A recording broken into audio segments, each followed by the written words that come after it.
Crime stories میں جو کہانی میں آپ کے لیے لے کر آئی ہوں اس کا عنوان ہے انتقام کا انتقام۔ اس کے مصنف ہیں انسپکٹر دبیر حسین رضوی۔ قتل کی یہ واردات سرحد پار کے ضلع کرنال کے ایک دیہاتی تھانے راجوند کی ہے۔ اس تھانے کا انچارج سب انسپکٹر رام سروپ تھا۔ پنڈت جی کہلاتا تھا۔ سال سن 1930 کا تھا۔ راجوند کا چوکیدار رپورٹ دینے آیا کہ ذیلدار قتل ہو گیا ہے اور لاش اس کے گھر میں پڑی ہے۔ چوکیدار نے بتایا کہ گھر کی عورتوں نے بتایا ہے کہ رات 3 چور گھر میں آئے، چوری کر کے گھر سے نکل رہے تھے کہ مقتول کی آنکھ کھل گئی۔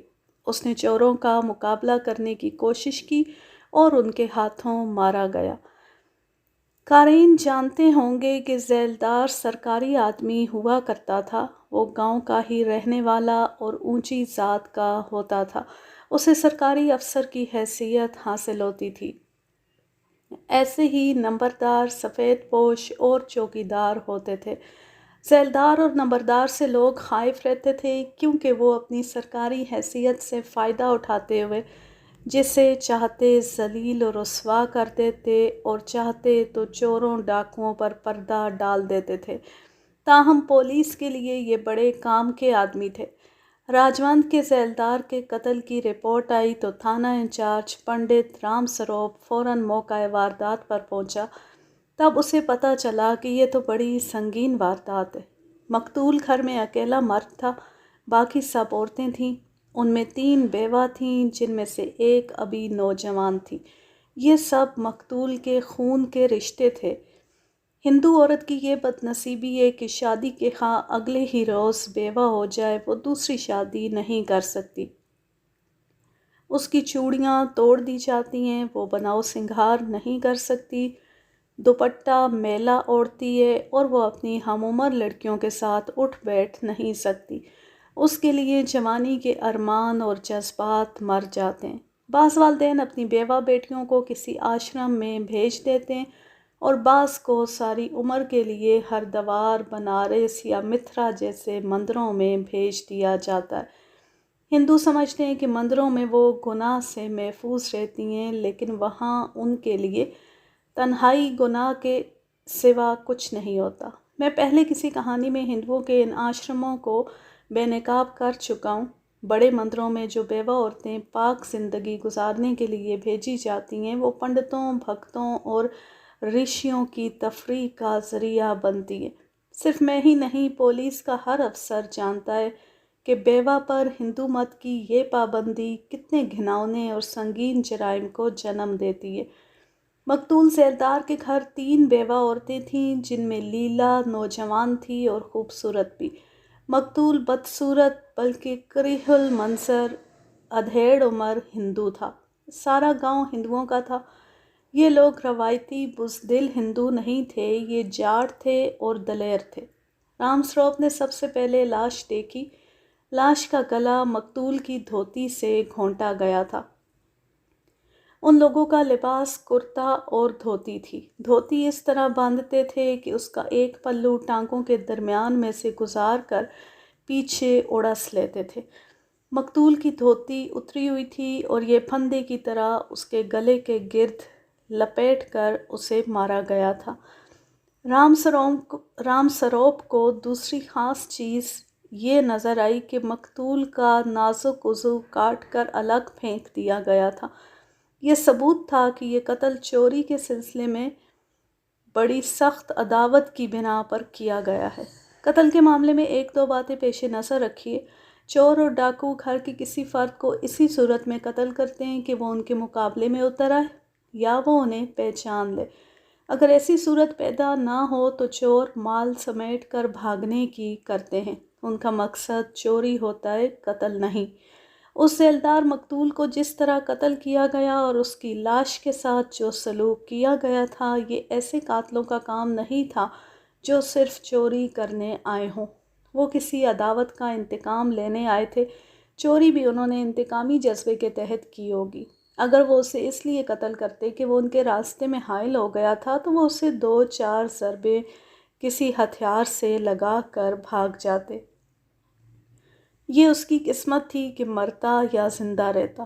چوروں کا مقصد اپنا راستہ صاف کرنا ہوتا ہے، مگر مقتول کی دھوتی کھول کر اس کی گردن کے گرد لپیٹنا اور اس سے اس کا گلا گھونٹنا اور اس کے مر جانے کے بعد اس کے جسم کا ایک حصہ کاٹ کر پھینک دینا اس شک کو پختہ کرتا ہے کہ یہ ساری واردات چوری اور قتل، عداوت اور انتقام کی بنا پر ہوئی ہے۔ اس شک سے دوسرا شک یہ پیدا ہوا کہ مجرم پیشہ ور نہیں ہوں گے، گاؤں کے ہی لوگ ہوں گے۔ البتہ یہ قیاس تھا کہ ان لوگوں نے جرائم پیشہ افراد کو اجرت دے کر واردات کرائی ہوگی۔ سب انسپکٹر رام سروپ نے لاش کے متعلق کاغذات تیار کیے اور لاش پوسٹ مارٹم کے لیے بھجوا دی۔ پھر اس نے مکان کو گھوم پھر کر دیکھا کہ چور کدھر سے آئے اور کدھر سے گئے۔ اسے پتہ چلا کہ صدر دروازہ اندر سے بند تھا، چور آئے کسی اور طرف سے اور گئے دروازے میں سے تھے۔ اندر آنے کا ممکنہ راستہ دیوار ہی ہو سکتا تھا۔ دیوار پتھروں کی اور اوپر مٹی کا گہرا لیپ کیا ہوا تھا۔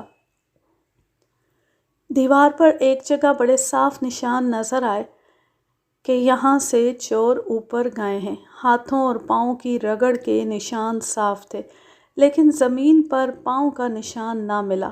یہ نشان تماشائیوں نے اپنے قدموں تلے مسل ڈالے تھے۔ گھر میں جو عورتیں تھیں ان کے بیان لیے گئے۔ سب سے ایک سوال پوچھا گیا، مقتول کی ذاتی یا خاندانی دشمنی کس کے ساتھ تھی؟ تینوں عورتوں نے ایک ہی جیسا جواب دیا کہ ان کے علم میں اس کا کوئی دشمن نہیں تھا۔ ذیلداروں، نمبرداروں وغیرہ کے دشمن تو ہوتے ہی تھے، اور یہ دشمن عموماً جرائم پیشہ ہوتے تھے۔ دشمنی کی وجہ یہی ہوتی تھی کہ ذیلدار اور نمبردار پولیس کو مجرموں کی رپورٹیں دیتے اور انہیں پکڑواتے تھے۔ مقتول کے گھر کی عورتوں کے بیانات سے واردات کی تفصیل یوں بنی کہ رات کو ذیلدار حسب معمول چوپال میں تھا۔ آپ جانتے ہوں گے کہ ہر گاؤں میں ایک مشترکہ مکان ہوتا تھا جہاں گاؤں کے آدمی گپ شپ کے لیے یا کسی مسئلے پر بات چیت کرنے کے لیے اکٹھے ہوا کرتے تھے۔ کوئی سرکاری افسر دورے پر یا پولیس تفتیش کے سلسلے میں آتی تو اسے چوپال میں بٹھایا جاتا تھا۔ مقتول چوپال میں گپ شپ لگاتا اور شراب پیتا رہا۔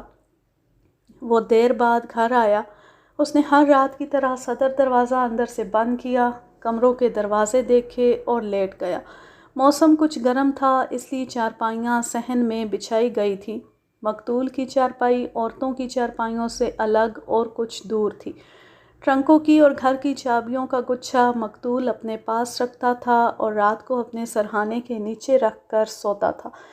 اس زمانے میں رواج تھا کہ گھر کی تمام چابیاں گھر کا بڑا مرد اپنے پاس رکھتا تھا یا گھر کی مالکن کے پاس رہتی تھی۔ عورتیں تو یوں کرتی تھیں کہ جس ٹرنک یا سوٹ کیس میں زیورات اور نقدی ہوتی تھی اس کی چابی عورت اپنے آزار بند کے ساتھ باندھ کر رکھا کرتی تھی۔ دیہات میں تو اب بھی بینک نہیں، اس دور میں شہروں میں بھی بہت تھوڑے بینک ہوا کرتے تھے۔ دیہات کے لوگ نقدی برتنوں میں رکھتے تھے، بچت کی رقم ایسی جگہ رکھتے تھے جہاں وہم و گمان بھی نہیں ہوتا تھا کہ یہاں رقم ہو سکتی ہے۔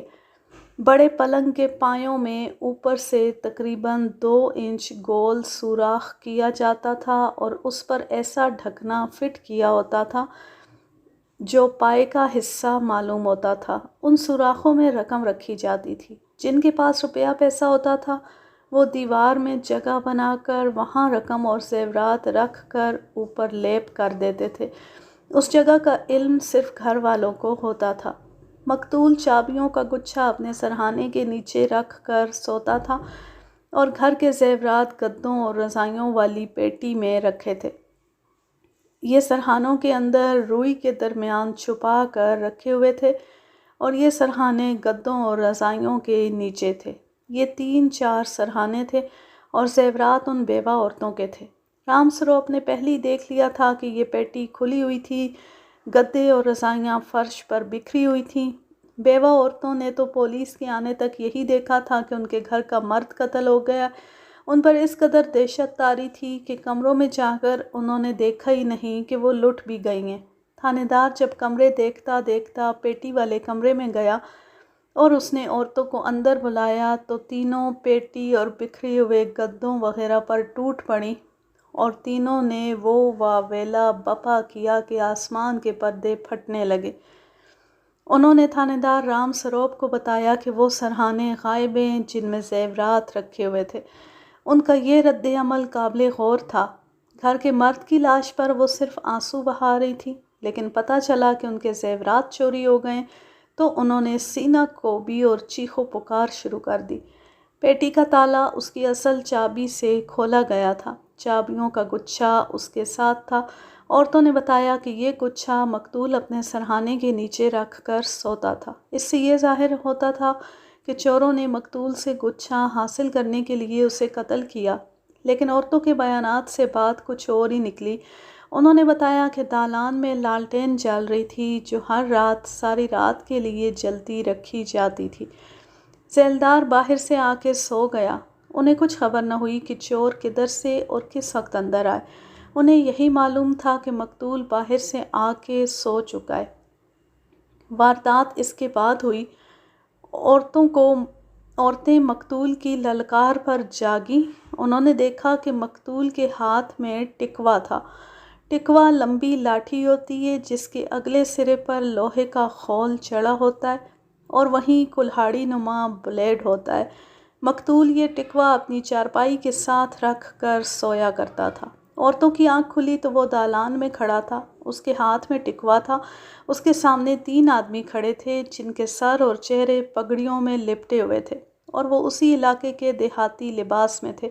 عورتیں انہیں پہچان نہ سکیں۔ وہ اتنی ڈریں کہ ان میں سے کسی ایک نے بھی منہ سے ہلکی سی آواز بھی نہ نکالی۔ دہشت زدگی کا یہ عالم کہ وہ لیٹی نہیں، ان میں اٹھ کر بیٹھنے کی بھی ہمت نہیں رہی تھی۔ انہوں نے یہ بھی نہ دیکھا کہ چوروں کے ہاتھوں میں کچھ تھا یا نہیں۔ مقتول نے انہیں للکار کر ٹکوے کا وار کیا جو خطا گیا کیونکہ چور پھرتیلے تھے۔ 2 نے اس کے پیچھے ہو کر اسے بازوؤں سے جکڑ لیا۔ مقتول کمزور نہیں تھا اور بزدل بھی نہیں تھا، گٹھے ہوئے صحت مند جسم کا آدمی تھا، لیکن وہ 3 تھے۔ انہوں نے مقتول کو ایسا پکڑا کہ وہ بے بس ہو گیا۔ انہوں نے اس کی دھوتی کھولی اور دھوتی کو مروڑ کر مقتول کی گردن میں ڈالا اور اسے رسا بنا دیا۔ چور بے خوف ہو کر اسے جان سے مارنے کی کوشش کرتے رہے، پھر ایک نے اس کے جسم کا حصہ کاٹ کر الگ کر دیا۔ عورتوں پر سکتہ طاری تھا۔ وہ 3 آدمی نہایت اطمینان سے بڑا دروازہ کھول کر چلے گئے۔ اب گھر میں کوئی مرد نہیں تھا۔ عورتیں دبکی رہیں۔ قاتلوں کے جانے کے بعد بھی وہ لیٹی رہیں اور ان میں اتنی سی بھی سکت نہیں رہی تھی کہ ایک دوسرے کے ساتھ کوئی بات کر سکتی۔ انہوں نے شور بھی نہ کیا، ڈرتی تھیں کہ وہ خونخوار آدمی پھر آ جائیں گے۔ تینوں کا اس وقت تک یہی خیال تھا کہ یہ آدمی ذیلدار کو قتل کرنے آئے تھے۔ اپنا کام کر کے چلے گئے۔ عورتیں اپنی اپنی چارپائی پر پڑی صبح کا انتظار کرتی رہیں۔ گاؤں کے لوگ بہت سویرے جاگ اٹھتے اور اپنے کام کاج میں لگ جاتے۔ عورتوں کو باہر لوگوں کی آوازیں سنائی دینے لگیں تو انہوں نے شور مچایا۔ لوگ دوڑے آئے۔ نمبردار، سفید پوش اور چوکیدار بھی آ گیا۔ سب نے یہی دیکھا کہ ذیلدار قتل ہو گیا ہے اور اس کی لاش دالان میں پڑی ہے۔ چوکیدار کو رپورٹ دینے کے لیے تھانے دوڑا دیا گیا۔ یہ دوہرے جرم کی واردات بن گئی تھی، چوری اور قتل۔ تھانے دار نے عورتوں سے زیورات کی مالیت معلوم کی تو یہ 50,000 روپے کے لگ بھگ نکلی۔ اس زمانے میں 50,000 روپیہ اتنی زیادہ رقم سمجھی جاتی تھی جو عام آدمی بلکہ ایک خوشحال آدمی کے تصور میں بھی ذرا مشکل سے آتی تھی۔ یہ آج کے 7-8 لاکھ روپے کے برابر تھی۔ پولیس کے قواعد و ضوابط کے مطابق 50,000 یا اس سے زیادہ مالیت کی چوری اسپیشل رپورٹ کیس کہلاتی تھی۔ اس کی رپورٹ دستی طور پر متعلقہ حکام اور علاقہ مجسٹریٹ کو بھیجی جاتی تھی، یعنی یہ سنگین رپورٹ تصور ہوتی تھی۔ اب سب انسپکٹر رام سروپ کے لیے 2 سنگین وارداتیں بن گئی تھیں۔ اس نے کاغذی کارروائی اور رپورٹ کی نقلیں جہاں جہاں پہنچانی تھیں ادھر کانسٹیبل دوڑا دیے۔ ایس پی ایک انگریز کل برن تھا۔ وہ صحیح معنوں میں ایس پی تھا۔ اپنے فرائض کا پکا اور بڑا ہی سخت افسر تھا۔ اس کا نام کلبرن تھا اور وہ کہا کرتا تھا "مائی نیم از کل اینڈ برن"، میرا نام ہے جان سے مارو اور جلا دو۔ لہٰذا ڈیوٹی میں ڈھیلا اہلکار یا افسر مجھ سے رحم کی توقع نہ رکھے، ایسے آدمی کو میں جان سے مار کر جلا ڈالوں گا۔ ایس پی کلبرن کے متعلق ایک دلچسپ بات یاد آتی ہے۔ اسے سارے پنجاب میں صرف میاں والی کی آب و ہوا پسند تھی اور وہ میاں والی کا چارج لینے کی کوشش کرتا رہتا تھا۔ اسے ذیلدار کے قتل اور اس کے گھر 50,000 مالیت کی چوری کی رپورٹ ملی تو ڈی ایس پی سردار پرتاپ سنگھ کو لے کر وہ موقع واردات پر آیا۔ اس نے خود عورتوں کے بیانات سنے، مکان کو اندر باہر سے دیکھا اور جوہڑ تک گیا جو گاؤں کے ساتھ تھا۔ وہاں جانے کی ضرورت یہ پیش آئی کہ جب رام سروپ عورتوں کے بیان لے رہا تھا تو کسی نے اسے بتایا کہ جوہڑ کے پاس سرہانے پڑے ہیں۔ رام سروپ فوراً وہاں گیا اور سرہانے دیکھے۔ ان کے اندر صرف روئی بھری ہوئی تھی، غلاف پھٹے ہوئے تھے، ان سے زیورات نکال لیے گئے تھے۔ رام سروپ کو وہاں بھی کھرا نہ ملا، لوگوں اور مویشیوں نے کھرے مٹا ڈالے تھے۔ ایس پی کلبرن اور D S P Pratap Singh نے بھی وہ جگہ دیکھی جہاں سے سرہانے ملے تھے۔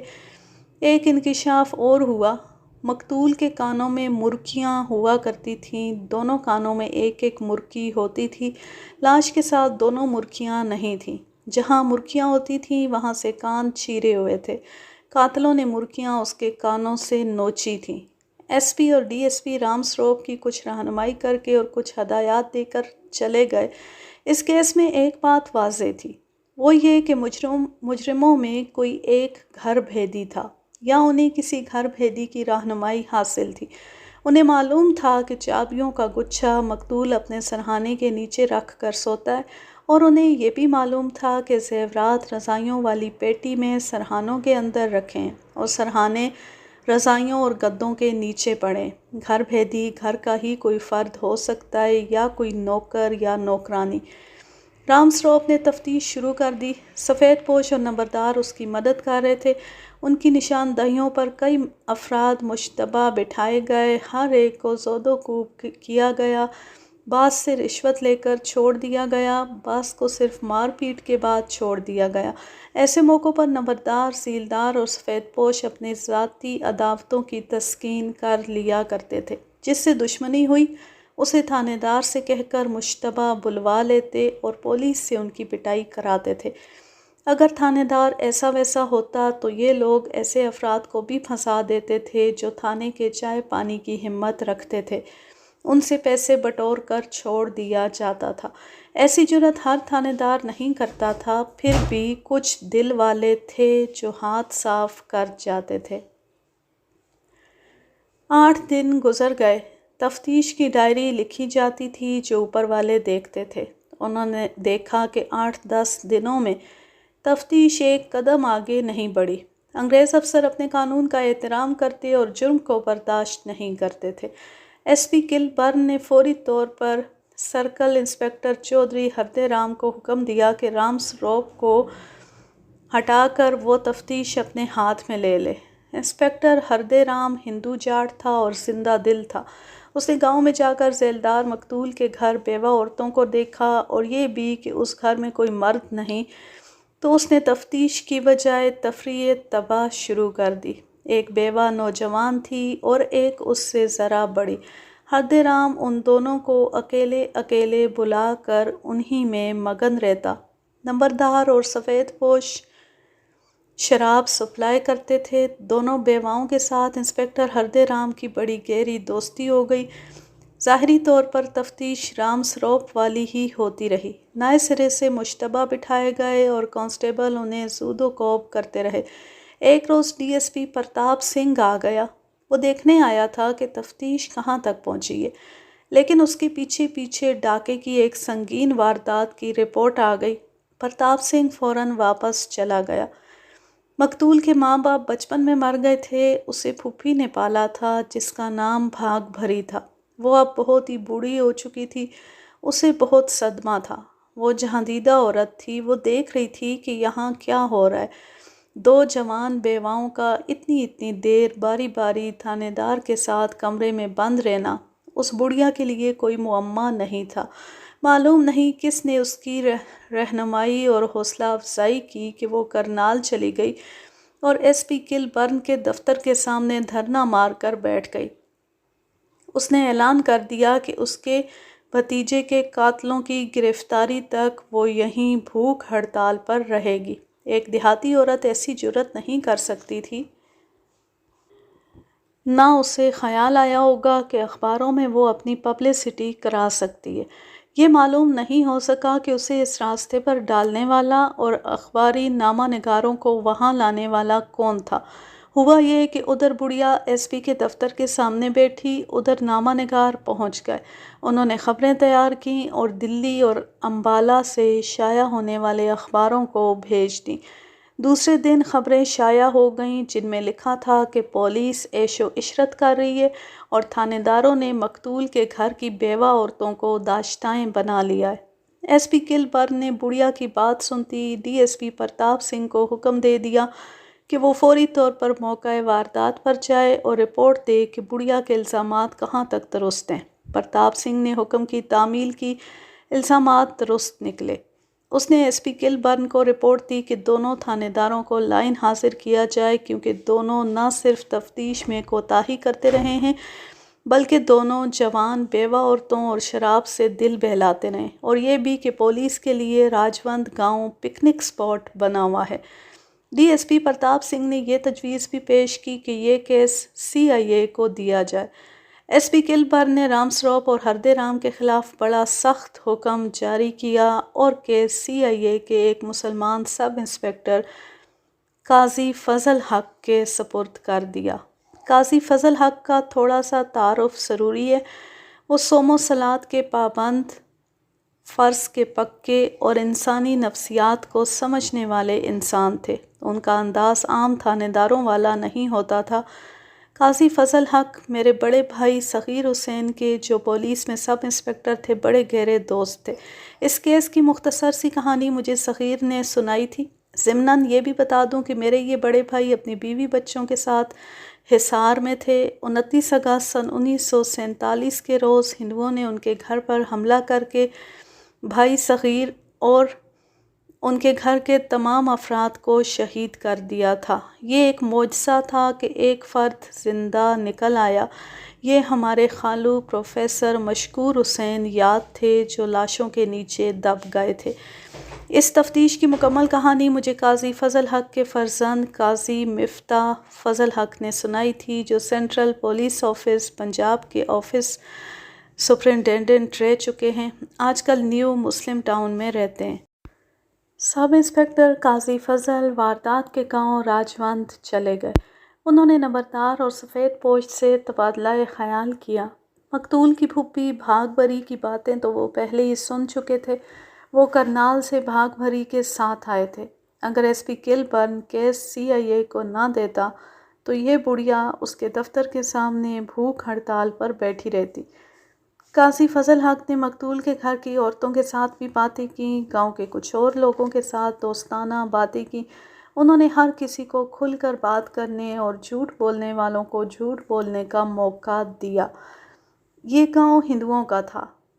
قاضی فضل حق وہاں باقاعدہ نماز پڑھتے رہے اور ان کا سلوک اتنا مشفقانہ تھا کہ لوگ ان سے بدکنے کی بجائے ان کے قریب آنے لگے۔ اس سے انہیں یہ فائدہ ہوا کہ کام کی کچھ باتیں معلوم ہو گئیں، جیسے اندھیرے میں کہیں سے مدھم مدھم روشنی آ رہی ہو۔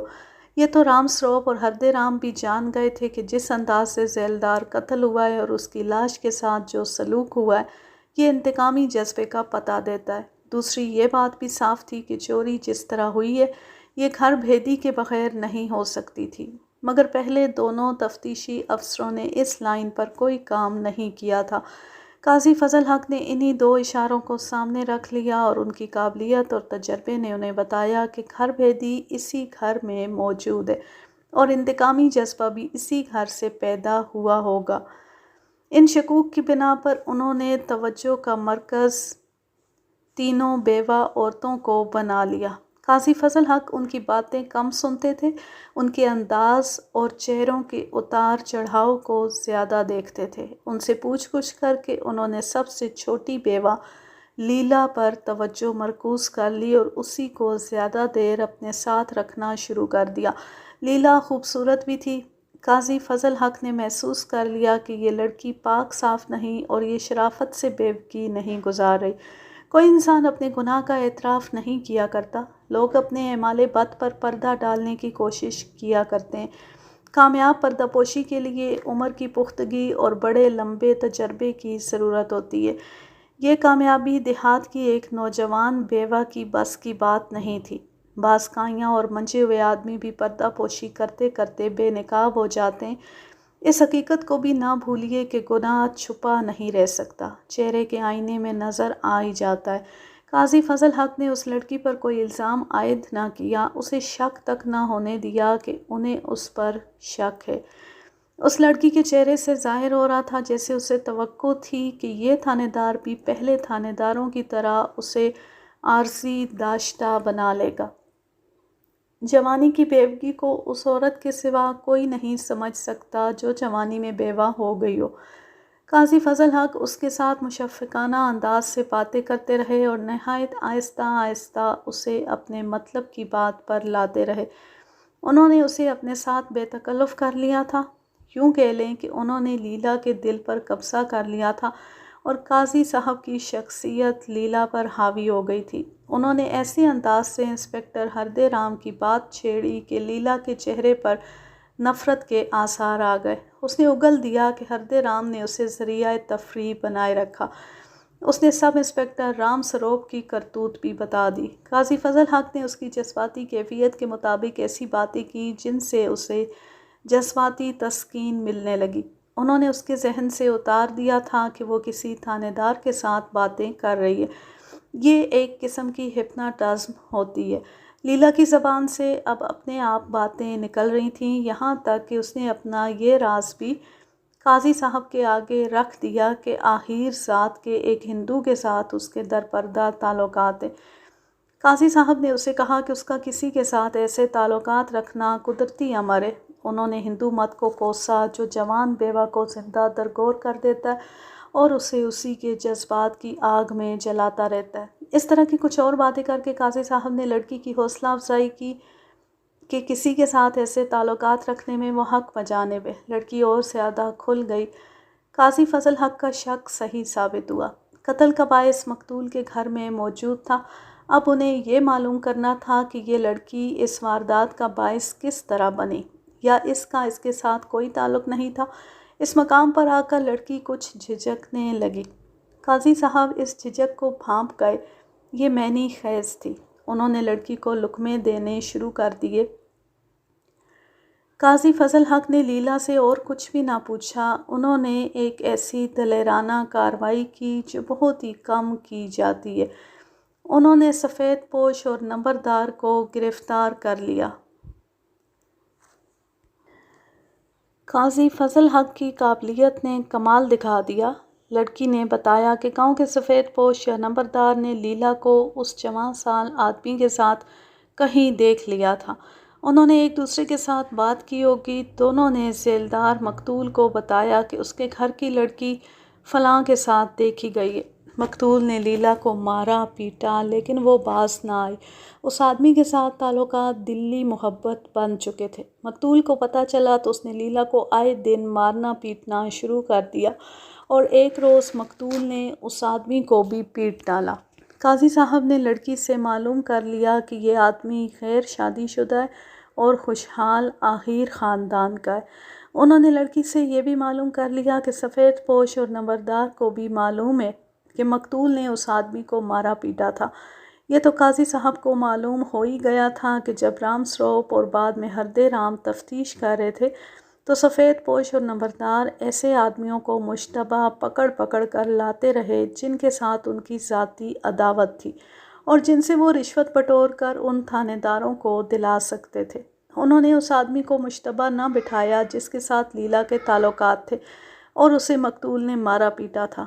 یہ شخص مشتبہ نمبر 1 تھا۔ دیہات میں کوئی اچھی ذات والا آدمی اپنی بے عزتی برداشت نہیں کیا کرتا، خواہ وہ قصوروار ہی ہو۔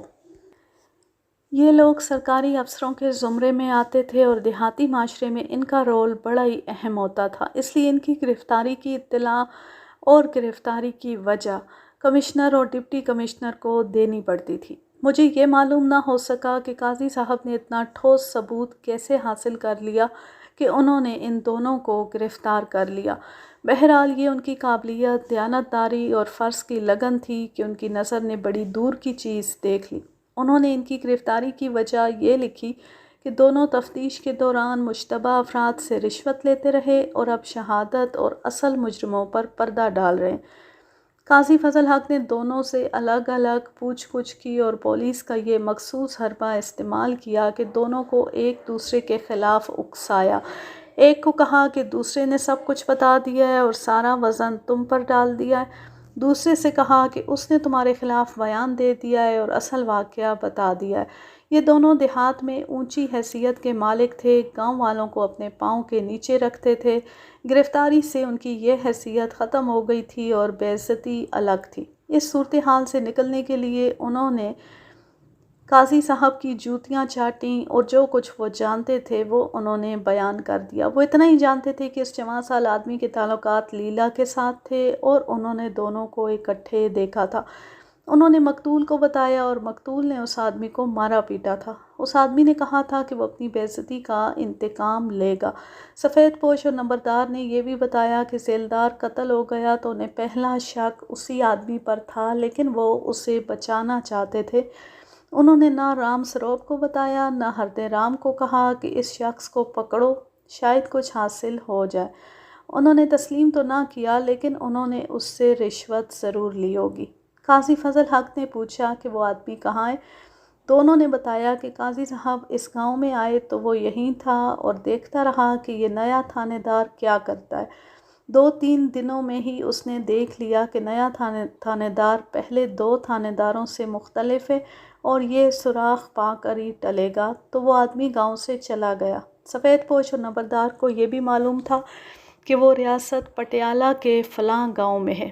ان دونوں کو یہ معلوم نہیں تھا کہ اس نے کس کس کو ساتھ ملا کر یہ واردات کی، نہ انہیں یقین تھا کہ واردات اسی نے کی یا کرائی ہے، البتہ پختہ شک اسی پر تھا۔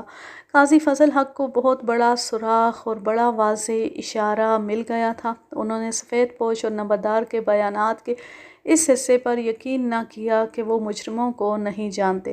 اگر قاضی صاحب ان دونوں کو گرفتار نہ کرتے تو جو سراغ ان سے ملا تھا وہ کبھی نہ ملتا۔ قاضی صاحب نے فوری کارروائی یہ کی کہ برق رفتاری سے ریاست پٹیالہ کے اس گاؤں پہنچے جہاں بتایا گیا تھا کہ وہ آدمی چلا گیا ہے۔ انہوں نے وہاں چھاپا مارا اور اس جوان کو گرفتار کر کے راجبند لے آئے۔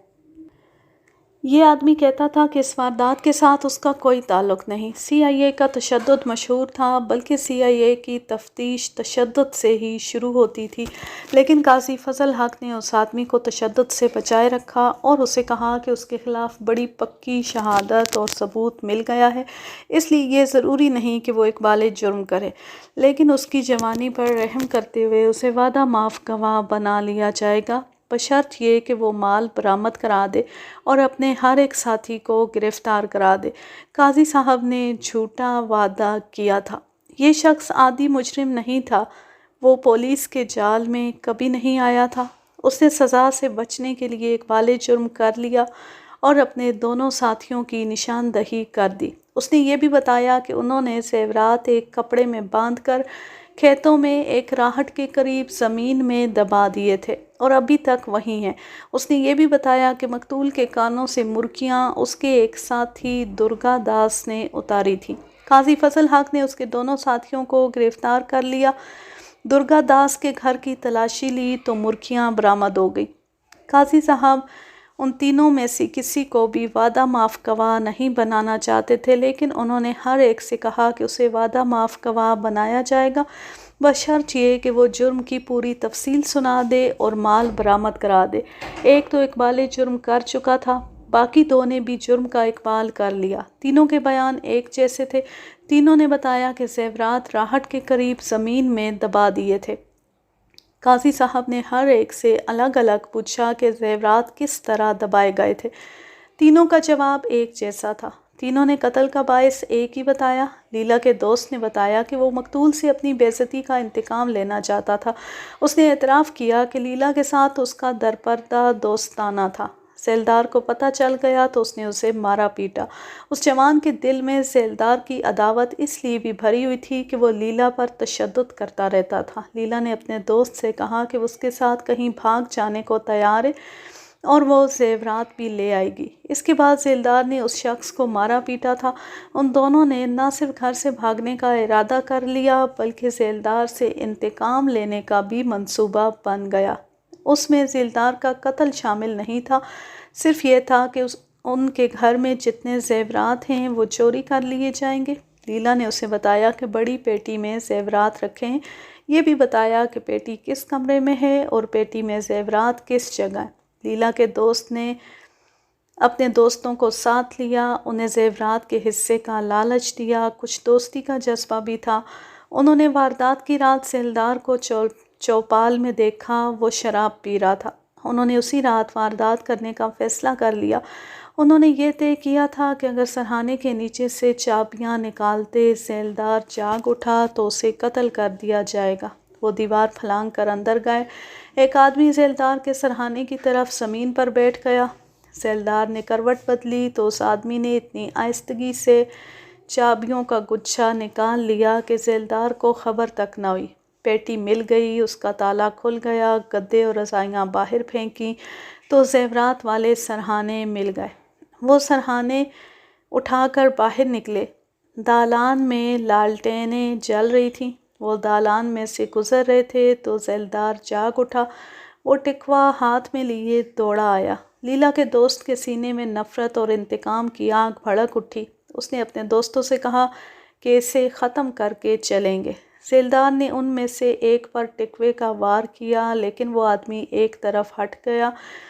ان تینوں نے اسے ویسے ہی قتل کیا جیسے پہلے بیان کر چکا ہوں۔ لیلا کے دوست کے جذبہ انتقام کی تسکین نہ ہوئی تو اس نے مقتول کے جسم کا نازک حصہ کاٹ دیا۔ گھر کی عورتیں دبکی رہیں اور یہ لوگ گھر سے نکل آئے۔ انہوں نے جوہڑ کے پاس بیٹھ کر سرہانے پھاڑے اور ان میں سے زیورات نکالے، پھر زیورات راہٹ کے قریب زمین میں دبا دیے۔ انہوں نے سوچا تھا کہ پولیس اپنی کارروائی کر لے تو وہ زیورات نکال کر تقسیم کر لیں گے اور لیلا کا دوست لیلا کو ساتھ لے کر کہیں دور چلا جائے گا۔ انہیں پوری امید تھی کہ وہ پکڑے نہیں جائیں گے۔ لیلا پہلے ہی بیان دے چکی تھی۔ پہلے اس نے نہیں بتایا تھا کہ واردات کرنے والے کون ہیں۔ اب تمام پردے اٹھ گئے تو قاضی فضل حق کو اپنا ہمدرد سمجھ کر اس نے اعتراف کیا کہ اس واردات میں اس نے گھر بھیدی کا کام کیا ہے۔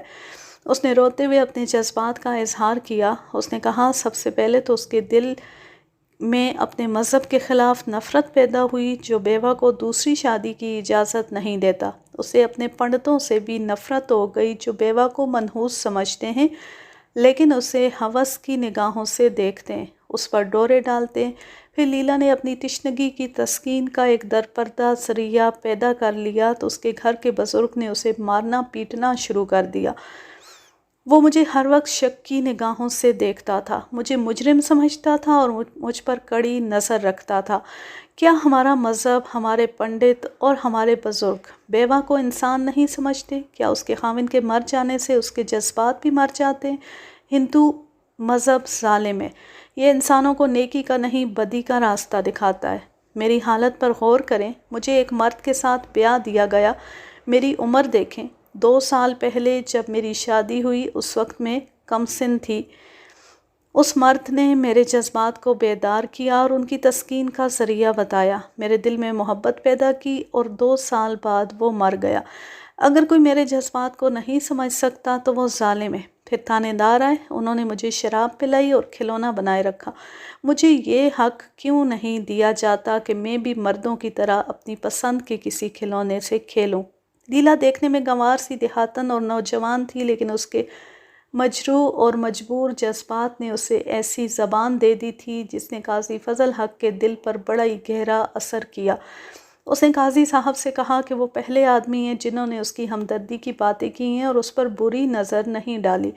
قاضی صاحب دانشمند تھے، وہ سمجھتے تھے کہ جرم جس کا ارتکاب ہوا ہے اس کا اصل مجرم ہندوؤں کا مذہب ہے۔ یہ لڑکی بے قصور ہے، چنانچہ انہوں نے لیلا کو بے قصور ہی ظاہر کیا۔ ملزموں کے بیانات کے بعد قاضی فضل حق انہیں زیورات کی برآمدگی کے لیے لے گئے۔ انہوں نے برآمدگی کے گواہوں کے سامنے ملزموں سے وہ جگہ کھدوائی جہاں زیورات دبائے گئے تھے، مگر وہاں سے کچھ بھی برآمد نہ ہوا۔ ملزموں کے چہروں پر حیرت تھی۔ قاضی فضل حق نے دیکھا کہ جو جگہ ملزموں نے کھودی تھی وہ پکی نہیں تھی۔ صاف نظر آتا تھا کہ یہ جگہ پہلے کھودی گئی ہے، یعنی یہاں سے کھود کر کچھ رکھا گیا تھا۔ قاضی صاحب کو ایسا شک نہ ہوا کہ ملزم انہیں دھوکہ دے رہے ہیں اور انہوں نے زیورات کہیں اور چھپائے ہوئے ہیں۔ قاضی صاحب کو یقین تھا کہ زیورات یہیں دبائے گئے تھے، کیونکہ تینوں ملزموں نے ایک دوسرے سے الگ الگ یہی جگہ بتائی تھی اور کھودنے اور دبانے کا طریقہ بھی ایک ہی جیسا بتایا تھا۔ پھر زیورات کہاں گئے؟ ان تینوں میں سے کسی ایک نے اپنے ساتھیوں کو بتائے بغیر یہاں سے نکال لیے اور کہیں اور چھپا دیے ہوں گے۔ وہ سارا مال ہضم کرنا چاہتا ہوگا۔ قاضی فضل حق انہیں لے آئے اور ہر ایک سے الگ الگ پوچھا کہ اس نے مال نکالا ہے اور کہاں رکھا ہے۔ ہر ملزم قسمیں کھاتا اور پریشان ہوتا تھا۔ قاضی صاحب نہیں مان رہے تھے کہ ان میں سے کسی کو بھی پتہ نہیں۔ اس موقع پر آ کر انہوں نے CIA والا حربہ استعمال کیا۔ یہ تھا تشدد، جسے 3rd ڈگری کہتے ہیں۔ ملزموں نے ہر تشدد برداشت کیا اور انکار کرتے رہے۔ تشدد کی کئی قسمیں ہوتی ہیں، بعض کیسوں میں تشدد ضروری ہو جاتا ہے۔ قاضی فضل حق اس کے قائل نہیں تھے۔ انہوں نے 3rd ڈگری کا طریقہ اس لیے اختیار کیا کہ انہیں یقین ہو چکا تھا کہ اصل مجرم یہی ہیں اور وہ کسی بے گناہ پر ظلم نہیں کر رہے۔ انہوں نے دیکھا کہ تشدد بھی ناکام ہو رہا ہے تو انہوں نے ملزموں پر تشدد کی وہ قسم آزمائی جو غیر اخلاقی ہوتی ہے۔ یہ طریقہ بھی ناکام رہا۔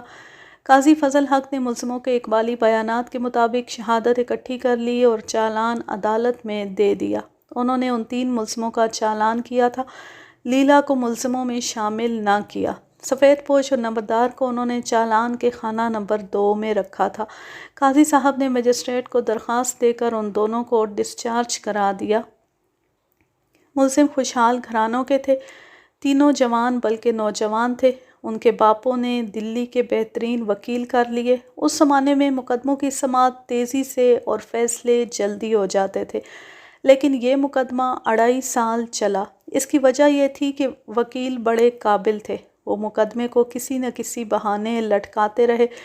کبھی ایک وکیل یہ کہہ کر عدالت میں نہ آتا کہ آج دلی ہائی کورٹ میں اس کا ایک کیس لگا ہوا ہے، کبھی وہ اپنے ملزموں کی طرف سے ہائی کورٹ میں کوئی درخواست دے دیتے۔ غرض کئی ہیلے بہانے تھے جن سے کیس لٹکایا جا سکتا تھا۔ 2.5 سال گزر گئے۔ SP کلبرن بھی وہاں سے کسی اور جگہ چلا گیا اور DSP پرتاپ سنگھ بھی۔ قاضی فضل حق کا تبادلہ کسی اور ضلع میں ہو گیا۔ اس سے شہادت پر برا اثر پڑا اور کیس کمزور ہوتا گیا۔ آخر سیشن کورٹ نے عدم ثبوت اور ناکافی شہادت کی بنا پر ملزموں کو بری کر دیا۔ قتل اور چوری کی اس واردات کے 10 سال بعد قاضی فضل حق بھارت کے ضلع حصار کے تھانہ شہر سرسا کے انچارج تھے۔ سرسا تحصیل تھی، وہاں 2 تھانے تھے، ایک تھانہ شہر کہلاتا تھا اور دوسرا تھانہ صدر، جس کے انچارج سب انسپکٹر میر اقبال حسین جعفری سونی پت کے رہنے والے تھے۔ وہ پاکستان میں SP رہے اور انتقال کر گئے۔ 24 اپریل سن 1940 کی رات کا واقعہ ہے۔ قاضی فضل حق رات کی گشت پر تھے۔ آدھی رات سے کچھ پہلے کا وقت تھا۔ قاضی صاحب بازار میں سے گزر رہے تھے۔ بازار کی بغلی گلی سے 3 آدمی نکلے، ان کے پاس لاٹھیاں تھیں۔ ان میں سے ایک نے قاضی صاحب کو پیچھے سے دبوچ لیا، دوسرے 2 نے ان کے سر پر لاٹھیوں کی کئی ضربیں لگائیں۔ بازار کا چوکیدار دور سے دیکھ رہا تھا، بجلی کے بلب کی روشنی تھی، وہ ادھر دوڑا۔ ملزموں نے اسے بھی لاٹھیاں ماریں اور جس گلی سے وہ آئے تھے اسی میں غائب ہو گئے۔ قاضی فضل حق فوت ہو گئے۔ چونکہ قاضی صاحب تھانہ شہر کے انچارج تھے اور وہ قتل ہو چکے تھے، اس لیے تفتیش تھانہ صدر کے انچارج میر اقبال حسین جعفری نے اپنے ہاتھ میں لی۔ میر اقبال سراغ رسانی کی خصوصی قابلیت کے حامل تھے، بلکہ ان میں سراغ رسانی کا جنون پایا جاتا تھا۔ قاضی فضل حق جیسے مخلص اور پارسا انسان کا قتل معمولی بات نہیں تھی، اور یہ عام سا قتل نہیں تھا جس کی تفتیش معمول کی فہرست میں شامل کر لی جاتی۔ میر اقبال نے دن رات ایک کر دیا۔ چوکیدار نے قاتلوں میں سے کسی ایک کو بھی نہیں پہچانا تھا، اور انہوں نے اپنے سر اور چہرے پگڑیوں میں ڈھانپ رکھے تھے۔ میر اقبال یہ تو سمجھ گئے کہ اس قتل کا باعث عداوت ہے۔ قاضی صاحب کو انتقاماً قتل کیا گیا تھا، لیکن قاتل کون تھے؟ شہر کے رہنے والے تھے۔ چوکیدار نے ان کا لباس دیہاتی بتایا، سر اور چہروں پر پگڑیاں لپٹی ہوئی بتائیں، تو میر اقبال کو یقین ہو گیا کہ قاتل دیہاتی تھے۔ دیہاتیوں کے ساتھ مقتول کی دشمنی اس کے سوا کیا ہو سکتی تھی کہ انہوں نے کسی کو پھانسی کی سزا دلائی ہوگی، کسی کی سفارش اور رشوت قبول نہ کی ہوگی۔ میر اقبال نے سرسا شہر کے تمام جرائم پیشہ، سزا یافتہ اور دیگر مشتبہ افراد کو بلا کر ہر طریقہ آزما دیکھا کہ ان سے کوئی سراغ مل جائے، مگر بے سود۔ انہوں نے مقتول کے گھر والوں سے پوچھا کہ ان کی کس کے ساتھ دشمنی تھی۔ گھر والے بھی کچھ نہ بتا سکے۔ ان دنوں مقتول کے بیٹے قاضی مفتاح کالج میں پڑھتے تھے۔ میر اقبال قاضی مرحوم کے ماضی کو کورید رہے تھے۔ وہ کہتے تھے کہ دیہات کے لوگ انتقام لینے کے لیے بعض اوقات پوری عمر موقع کی تلاش میں رہتے ہیں، جہاں انہیں موقع ملتا ہے وہ انتقامی وار کر جاتے ہیں۔ کوریدتے قاضی مفتاح نے کہا کہ وہ اس وقت چھوٹے تھے جب ضلع کرنال میں تھانہ راجوند کے ایک گاؤں میں قاضی فضل حق نے 3 آدمیوں پر تشدد کیا تھا، اور سنا تھا کہ ان تینوں نے قسم کھائی تھی کہ وہ ان سے اپنی بے عزتی کا بدلہ لیں گے۔ انہوں نے دھمکیاں بھی دی تھیں۔ بظاہر یہ عجیب لگتا ہے کہ 10 سال بعد ان لوگوں نے انتقام لیا ہوگا، لیکن میر اقبال ان لوگوں کی ذہنیت اور دشمنی کے معاملے میں ان کے طور طریقوں سے واقف تھے۔ پاکستان کے دیہاتی معاشرے میں آپ نے دیکھا ہوگا کہ خاندانی عداوتیں پشتوں تک چلتی ہیں، اور یہ لوگ صلح سمجھوتے کو اپنی بے عزتی سمجھتے ہیں۔ میں جن لوگوں کی کہانی سنا رہا ہوں انہیں میں بڑی اچھی طرح جانتا ہوں، ان کے ساتھ رہا ہوں۔ جن دنوں قاضی فضل حق قتل ہوئے ان دنوں میں سب انسپکٹر تھا، اور ضلع حصار کے ایس پی شیخ عبدالاحد کا ریڈر تھا، اس لیے میں اس کیس سے پوری طرح واقف تھا۔ میر اقبال نے اس کیس کی جس طرح تفتیش کی، اس پر انگریزی کا مشہور محاورہ صادق آتا ہے کہ قاتلوں کی تلاش میں انہوں نے کوئی پتھر الٹائے بغیر نہ چھوڑا۔ مقتول کے تفتیش کیے ہوئے بہت سے کیسز دیکھے، کئی مشتبہ پکڑے، تفتیش کی اور چھوڑ دیے۔ انہیں جب قاضی صاحب کے بیٹے نے راجوند کے تھانے کا 10 سال پرانا کیس سنایا تو انہیں یاد آ گیا کہ چوکیدار نے بتایا تھا کہ قاضی صاحب کے قاتلوں نے دیہاتی لباس پہن رکھا تھا، اور انہوں نے سر اور چہرے پگڑیوں میں لپیٹ رکھے تھے۔ میر اقبال انتھک تھے، اور کام کے معاملے میں ان کی طبیعت ضدی تھی۔ وہ پولیس پارٹی ساتھ لے کر اس گاؤں میں جا پہنچے جہاں 10 برس پہلے ذیلدار کے گھر چوری ہوئی تھی اور وہ قتل ہو گیا تھا۔ میر اقبال نے ان تینوں آدمیوں کو گرفتار کر لیا اور سرسا لے آئے۔ ان ملزموں کو ایک تجربہ ہو چکا تھا۔ انہوں نے ذیلدار کے قتل کا اعتراف کیا تھا، اور وکیلوں نے انہیں بری کرا لیا تھا۔ اب بھی انہوں نے اقبال جرم کر لیا کہ قاضی فضل حق کو انہوں نے قتل کیا ہے۔ انہوں نے بیان دیے جن کا لب لباب یہ ہے کہ انہوں نے قاضی فضل حق سے انتقام لینے کی وہ قسم کھائی تھی جو پوری نہ کی جائے تو قسم کھانے والے پر قہر نازل ہوتا ہے، لیکن انہیں موقع نہیں مل رہا تھا۔ انہوں نے قاضی صاحب کا تعاقب کیا، لیکن وہ بہت دور چلے گئے جہاں جا کر انہیں قتل کرنا ان کے لیے ممکن نہ تھا۔ اب 10 سال بعد انہیں کسی نے بتایا کہ قاضی صاحب سرسا کے تھانے میں ہیں۔ لیلا کے دوست نے سرسا آ کر کسی سے معلوم کیا، وہ شاید اس کے گاؤں کا کوئی آدمی تھا اور اس کا تعلق تھانے کے ساتھ بھی تھا۔ اس شخص نے بتایا کہ تھانے دار 2-4 روز کے وقفے سے رات کو گشت پر نکلا کرتا ہے۔ لیلا کا دوست اپنے گاؤں جا کر اپنے دونوں ساتھیوں کو سرسا لے آیا، اور اس شخص کی رہنمائی میں وہ واردات کی رات بازار کی ایک بغلی گلی میں چلے گئے۔ قاضی صاحب کو موت بازار میں لے آئی، اور قاتلوں نے انتقام لے لیا۔ میر اقبال نے شہادت تو فراہم کر لی تھی، لیکن انہوں نے ملزموں کے اقبالی بیانات پر زیادہ بھروسہ کیا۔ اس کا نتیجہ یہ ہوا کہ ملزم ناکافی ثبوت کی بنا پر بری ہو گئے، لیکن خدا نے انہیں بری نہ کیا۔ درگا داس، جس کے گھر سے مقتول ذیلدار کی مرغیاں برآمد ہوئی تھیں، فیصلہ سن کر ناچتا کودتا سڑک پر گیا اور ایک بس اسے کچلتی ہوئی گزر گئی۔ وہ سڑک پر ہی مر گیا۔ مقدمے کی سماعت کے دوران ملزم جیل میں تھے۔ اس دوران دوسرے ملزم کو جیل میں جزام یعنی کوڑ ہو گیا تھا۔ اس وقت کوڑ لا علاج مرض تھا اور یہ بڑا ہی نامراد مرض ہے۔ کوڑی کو گھر والے بھی گھر سے نکال دیتے ہیں۔ تیسرا ملزم جو لیلا کا دوست تھا بہت فائدے میں رہا۔ بہت بعد میں پتہ چلا تھا کہ جہاں انہوں نے ذیلدار کے گھر سے چوری کر کے زیورات زمین میں دبائے تھے، وہاں سے اس شخص نے نکال لیے تھے اور ہضم کر گیا تھا۔ اس نے شادی تو کر لی تھی، لیکن دوستی لیلا کے ساتھ بھی چلتی رہی۔ قاضی صاحب کے قتل سے بری ہو کر وہ لیلا کے ساتھ گاؤں سے ہمیشہ کے لیے چلا گیا تھا۔ ظاہر ہے کہ پورے کے پورے زیورات بھی ان دونوں کے ساتھ چلے گئے تھے، لیکن مجھے یقین ہے کہ اپنے ساتھیوں کی طرح وہ بھی خدا کی لاٹھی سے بچ نہیں سکا ہوگا۔